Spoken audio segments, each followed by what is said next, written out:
Welcome back, friends. Welcome to the third and final part of this chapter. Okay.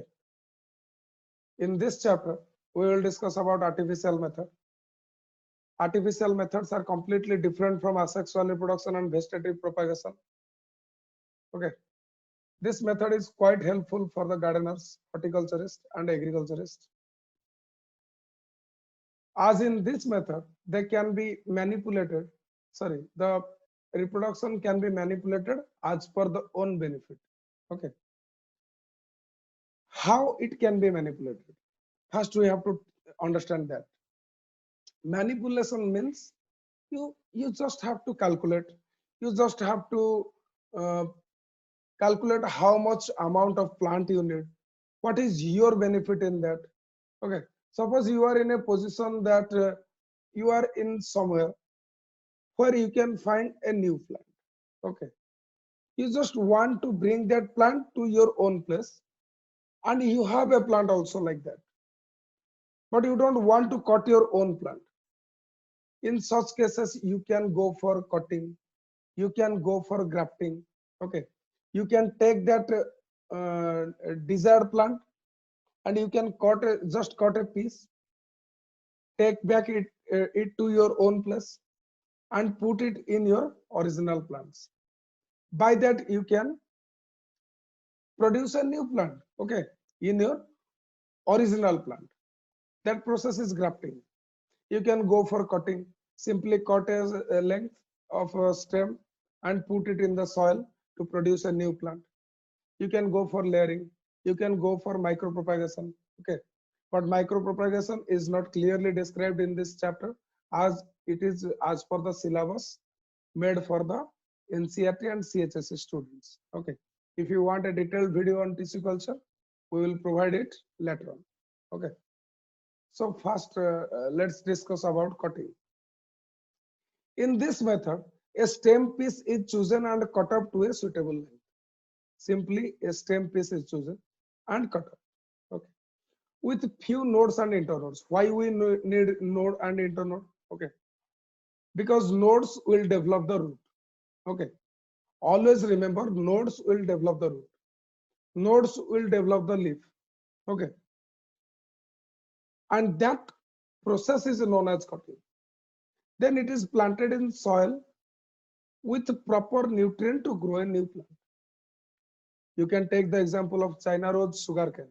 Okay. If we discuss about grafting, grafting is simply a method of cutting a plant from one place, put it in another plant, and to grow it in the new plant body. Okay. For this method, a detached part of one plant, that is known as scion, okay, is inserted into the stem or root of another plant. For this method, we require a new plant. Okay, and we will cut that stem and we'll put it in another plant. Okay, that plant is known as stalk. Okay, which is fixed to the soil by its root system. The joint is covered with wax to avoid infection. Okay, we'll have to put there some grafting clay. Okay, which is also known as wax to avoid infection. And later the scion become the part of the stalk. Okay, later on the taken part will become the part of the original plant. Okay, and it will develop its own flower and fruit. Okay, in the stalk there will be the original flower, there will be the original fruit, but the scion will produce its own variety. Okay, so you can develop two characters simultaneously at one plant. Nowadays, more than two characters can be developed by using this type of technique in mango, rose, then orange, guava. Okay, you can see in parks there are several colors of rose in one plant. That is simply achieved by the process of grafting. Then we will discuss about layering. Okay, layering is a method of propagating the plant when the plant itself in its own position. Okay, You just have to choose a stem, put it either in the soil or keep it in the air. Okay. Depending upon the methods, there are three types of layering. One is serpentine layering, second one is mound layering, and the third one is air layering. In serpentine layering, or which is known as a complex layering or a multiplicity layering, in which branches at a lower portion of the stem are put in the soil at many places. Okay, a long stem is chosen from the basal part and it has to be put in the soil at many places to form a new plant for them. Okay, a new plant will be produced. Okay, so many plants will produced from each of the put part. Okay, in mound layering, soft branches are selected and a ring of epidermal layer is removed.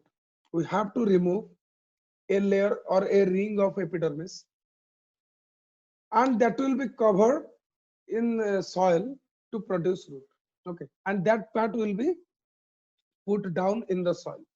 Okay, and then it is cut up to develop a new plant. Simple process. You can see the picture in the next slide. In case of air layering, a ring of bark is removed from the stem and is covered by grafting clay. Okay, grafting clay, which is actually used in grafting, but also be used in such places. Okay. Then the roots are developed, thereafter which it is separated to grow a new plant. You can see in the picture. Okay, the first one is actually the picture of a serpentine layer, in which a plant system is chosen and is put in soil at several points. Okay, and at several points there are introduction of a new plants or germination of a new plants. Okay, so this type of technique is known as serpentine layering. As you can see, there are so many number of plants produced. Okay, but in case of mound layering, simply a long stem is chosen and put in the soil to produce a new plant. Okay. A ring of epidermis is chosen. Okay, and cut. From that place, the root system will arise. Okay. If you see in the case of air layering, the third one is the air layering. All these three pictures are of air layering. Okay. First, a ring of epidermis is chosen and cut. Okay, and then it is covered with a grafting clay, and then it is covered fully with polythene. Okay, to grow roots in there. After that, that system will be taken and put in another area to produce a new plant. Okay, that's called air layer. And the last part is micropropagation. If you see, the last part is micropropagation. The process is similar to rooting of a plant cutting. Okay, what we have discussed in cutting, it is actually the same. Okay, but it is actually not exactly that same. Okay, if you see the difference, it has to be carried out in aseptic condition with artificial nutrient medium. Okay, it is purely a biotechnological approach. Okay, in which you have to carry out the experiment in aseptic condition only. Aseptic condition means which will be purely sterilized. Okay, sterilized means what? To completely remove the microorganisms from the experiment. Okay, you have to disinfect the material that will be taken. You have to disinfect the area where you will perform the experiment. A small plant cutting, which is also known as explant, is sterilized first.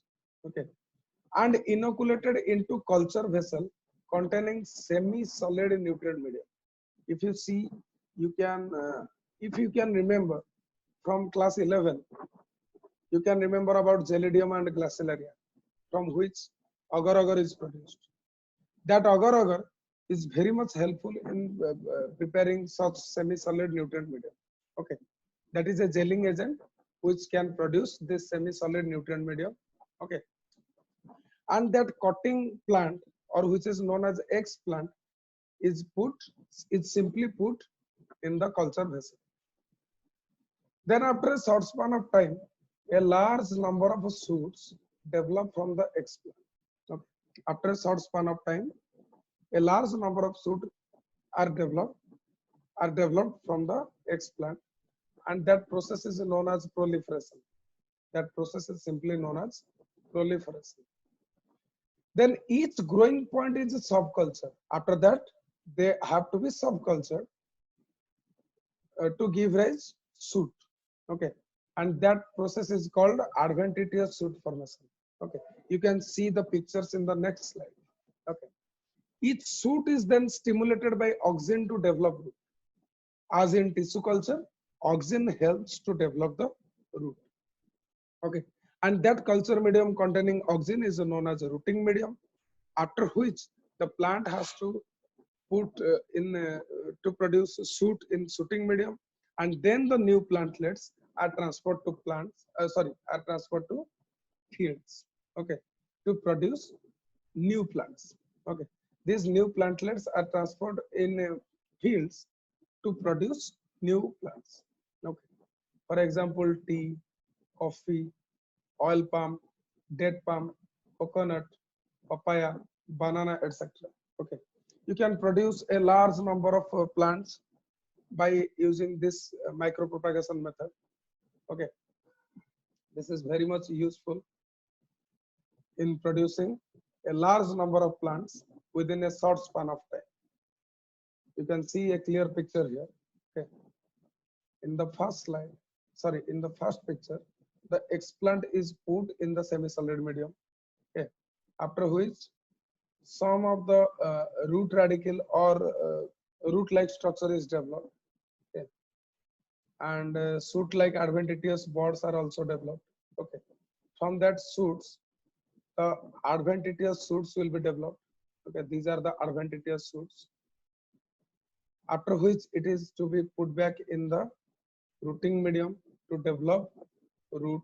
Okay, these are the roots.